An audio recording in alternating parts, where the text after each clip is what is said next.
Bonjour, dans cette vidéo, je vais vous proposer une défense pour les noirs contre D4, qui est la défense la plus classique, le gambit de la dame. Alors, qui intervient après D4, D5, C4, et là on joue E6. On supporte donc le pion central avec un autre pion.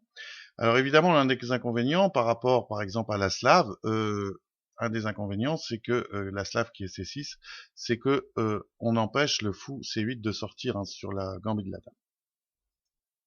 Alors, les blancs disposent de trois grandes variantes, et on va voir rapidement là comment on se développe les premiers coups, hein. Donc c'est une vidéo d'introduction où on va voir un petit peu l'ordre des coups des noirs, comment ils vont se développer. Alors les trois grands systèmes pour les blancs sont le système, la grande variante, hein, qui commence par fou G5, où les blancs décident de se développer normalement, hein. Ils vont jouer cavalier F3, E3, et puis après essayer de faire un petit roc, fou D3, voilà. Et vous avez un autre système que l'on appelle la variante gambit de la dame, la variante d'échange, hein, euh, où les blancs prennent tout de suite en D5. Alors vous allez me dire, c'est un petit peu, ça paraît surprenant, hein, puisque on libère le fou, ici le fou C8. Alors c'est assez surprenant, mais l'idée c'est de stabiliser très vite au centre. Et après, les blancs vont rechercher un jeu plutôt sur les ailes, soit l'aile dame, soit l'aile roi, des fois par grand roc, hein.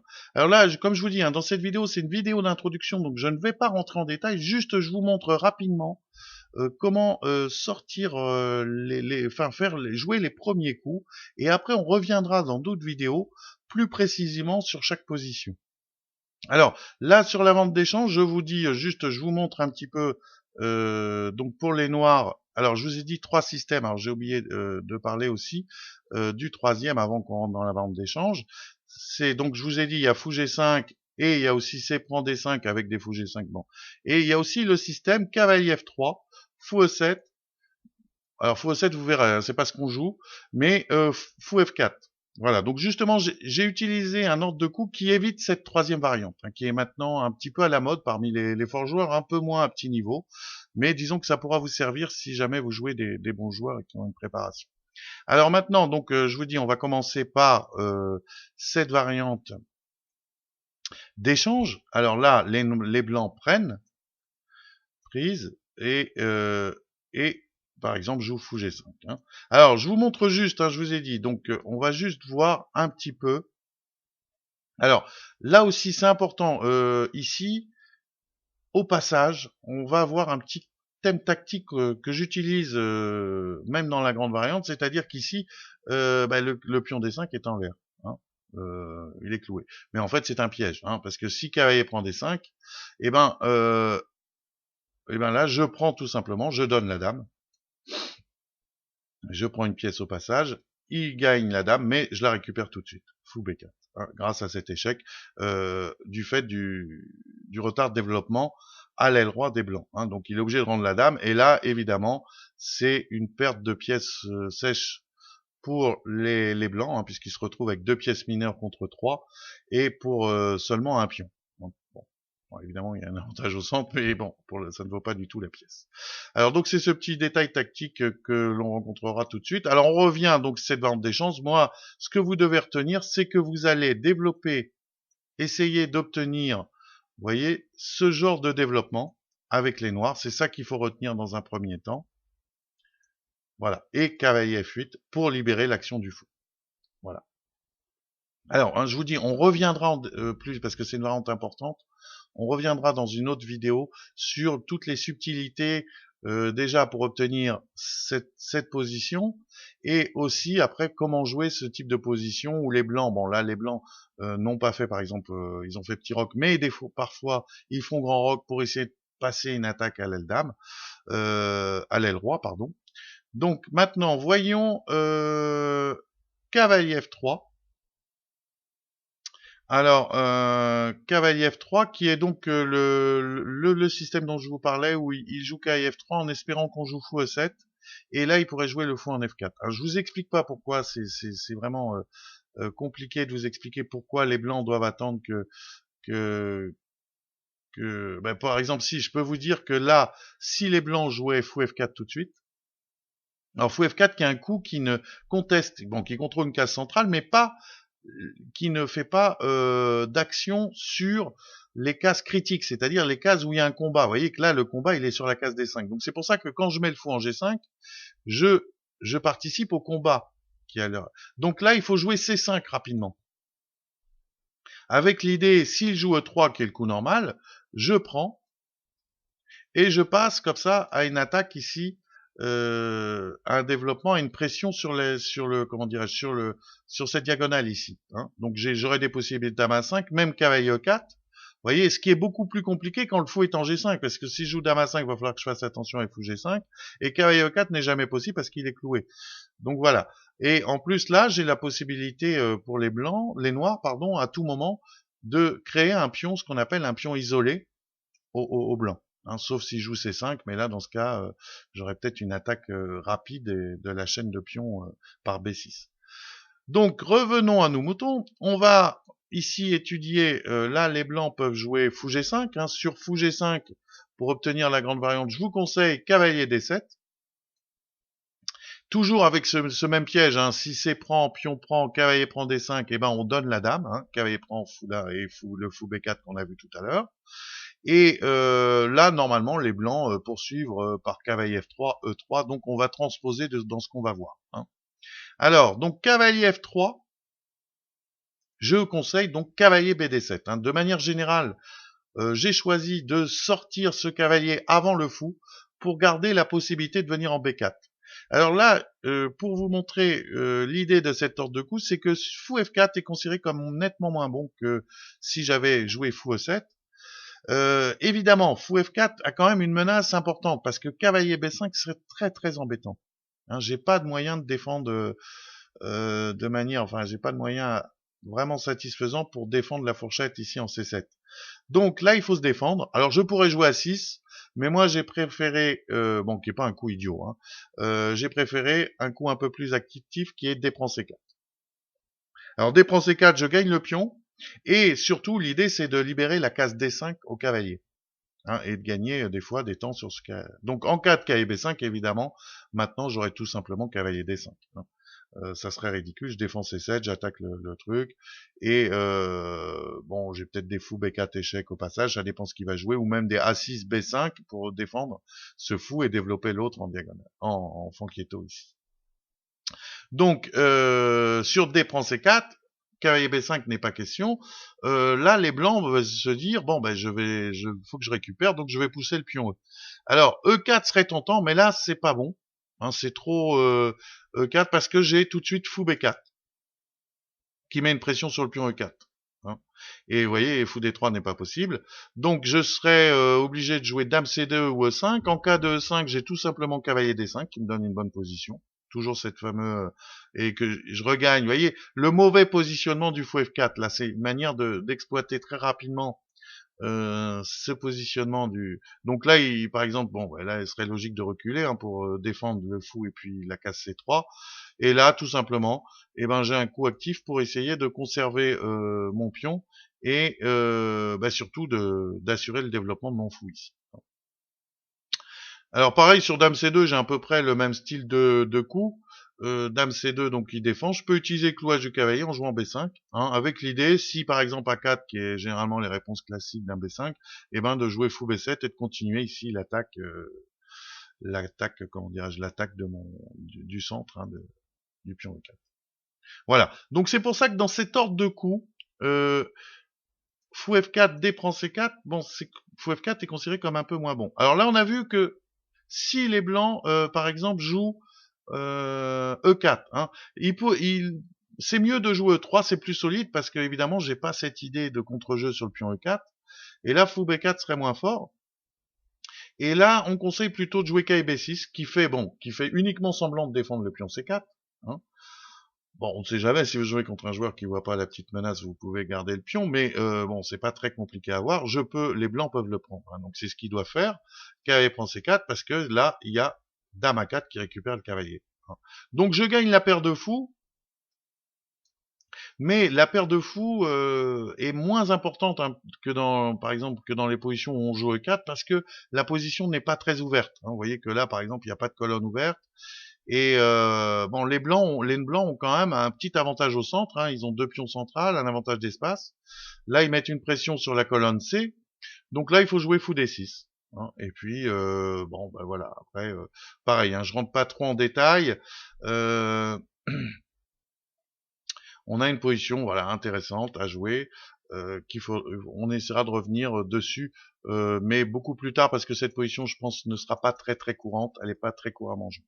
Alors revenons à donc on va arriver là à la grande variante du gambit de la dame après cavalier F3, donc là toujours je vous conseille cavalier BD7 et là les blancs jouent fou G5. Voilà. Alors là je vous conseille d'intercaler tout de suite H6. Pareil, je rentre pas trop dans les détails, mais il faut savoir que chaque coup de pion sur D4 est très important. C'est une partie positionnelle, donc chaque coup de pion ne se paye pas tout de suite, donc c'est très dur à expliquer, mais se paye plutôt dans les milieux de jeu. Donc voilà, il est important de jouer à 6. Ça a des avantages et des inconvénients, mais là, a priori, plus d'avantages que d'inconvénients. Fou E7. Et là, je joue E3.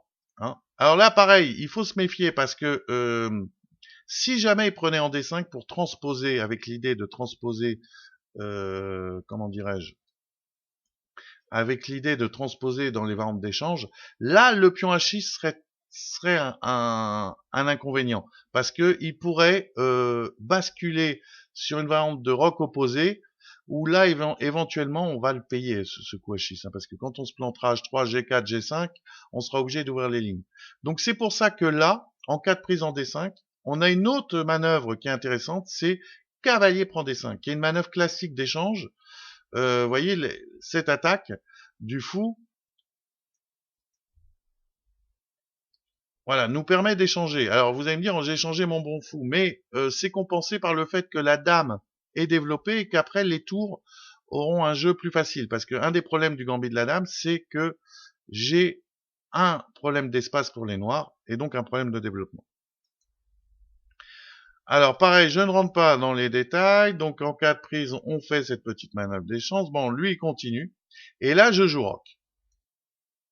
Alors voilà, là on arrive un petit peu. Alors là, vous allez me dire bon bah je vais jouer un coup normal, je vais jouer fou D3. Hein. Alors là, ce que j'attends un peu avec les blancs, les noirs, c'est ça, c'est qu'ils jouent fou D3. S'ils jouent fou D3, eh ben j'en profite tout de suite dès qu'ils jouent le fou. Je gagne un temps, je prends ici et par exemple je joue à 6. Oui, je vous ai parlé tout à l'heure d'un A6. Hein. Alors, quelle est l'idée de l'A6 ben, tout simplement, c'est d'obtenir tout de suite de l'espace par B5, C5. Hein, imaginons qu'il continue son développement. Et ben là, j'arrive, joue B5, bon, je ne sais pas, il recule un peu importe où. Et là, tout de suite, suivi d'un C5, bon, peut-être fou B7, mais C5 aussi. Et j'attaque comme ça. Et après, vous voyez, là, je vous disais justement tout à l'heure, la dame aura des problèmes, mais là, pas du tout, parce que je vais pouvoir me développer par fou B7 et dame B6. Hein.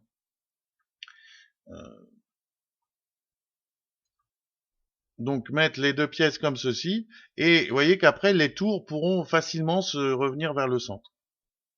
Donc voilà l'idée. Donc s'il joue fou D3, je prends tout de suite, il prend, il joue à 6. Et en cas de roc, je joue B5. Alors très souvent, hein, les joueurs, ce qu'ils font, c'est qu'ils jouent à 4 pour éviter B5. Hein. Et là, s'il joue à 4, et ben moi, je joue C5. Et pareil, on va pas trop rentrer dans les détails.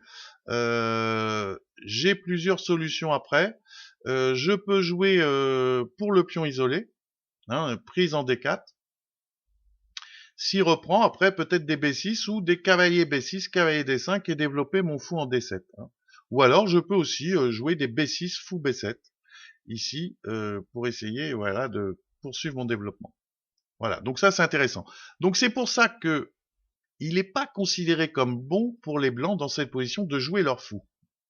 Normalement, les blancs sont plus rusés et jouent un coup d'attente, hein, ils progressent à l'aile dame. Alors le grand coup est tour C1. Hein. Mais ils peuvent aussi jouer dame C2. Alors sur dame C2, je vous conseille tout de suite C5. C5. Alors pourquoi C5 sur Dame C2? Parce que ils ont affaibli un peu le contrôle de la case D4, mais surtout, moi, mon idée, c'est d'ouvrir au plus vite la colonne C pour un peu embêter la dame en C2, hein, d'où le C5. Avec des idées, par exemple, je peux jouer B6 ou B7, hein, ou alors, s'il me prend ici, alors ça c'est considéré comme la grande variante, donc je vous montre rapidement.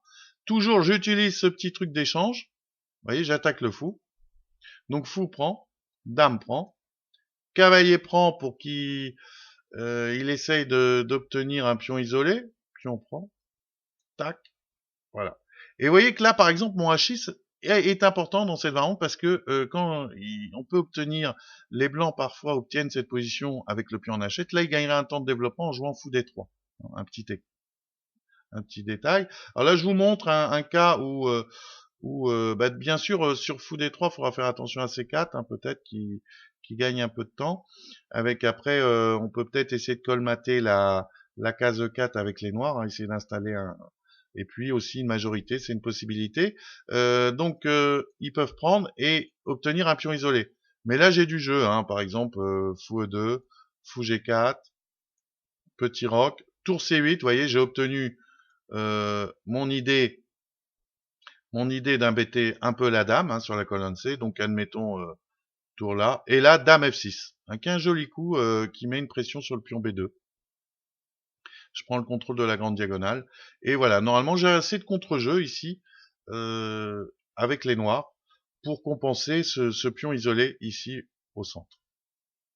Donc là c'était sur dame C2, hein, donc je vous dis tout de suite C5, on peut retenir l'idée parce que la dame vient sur la colonne C, donc j'essaye d'ouvrir au plus vite cette colonne pour une détour. Hein. Alors, donc je vous disais tout à l'heure, le grand coup c'est tour C1, ce petit coup d'attente. Et qui est donc considéré comme la grande variante du gambit de la dame.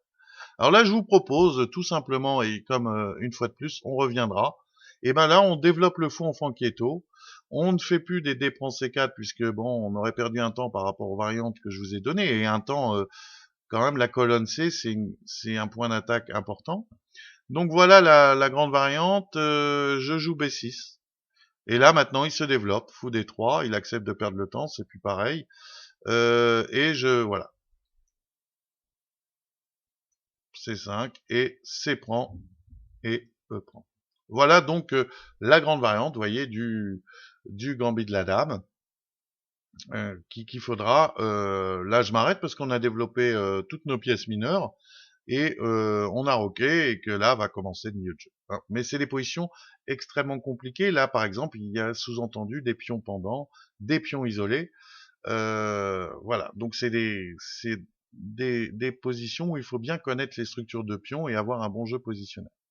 Voilà, hein, donc pour résumer les grands développements qu'on a vus, là c'est le développement typique en cas d'échange rapide en D5 ici. Hein. Donc on développe nos pièces comme ceci avec les noirs, hein, c'est ça à retenir, vous voyez, tour E8, le cavalier D7 qui est venu en F8, cette belle chaîne de pions, hein, donc dans cette structure qui s'appelle Carlsbad, et ça c'est la vente d'échange. Vous avez aussi à retenir que en cas de fou F4, eh ben dans cette position qui menace cavalier B5, on prend en C4 pour libérer la case D5 au cavalier. Et sur la grande variante, qui donc survient, on intercale toujours ce petit H6 qui est important, qui arrive après. Là, si les blancs jouent tout de suite le fou, on joue D prend C4, on gagne le temps, et A6, on essaye de jouer B5, hein, et C5, et s'il joue A4, on joue que C5, et on se débrouille après. Et sur Dame C2, ce petit coup d'attente, on joue C5 pour ouvrir la colonne C, et si tour C1, et ben on continue un développement en Fanchietto tranquille, B6, fou D3, fou B7, petit roc C5, C prend, et E prend. Voilà. Donc voilà, on a vu très rapidement donc cette vidéo d'introduction. Donc on a introduit une variante du gambit de la dame. Il y en a beaucoup, mais moi j'en ai choisi une. Et on reviendra plus tard pour analyser plus profondément, notamment la variante d'échange et la grande variante du gambit de la dame. À bientôt dans une prochaine vidéo.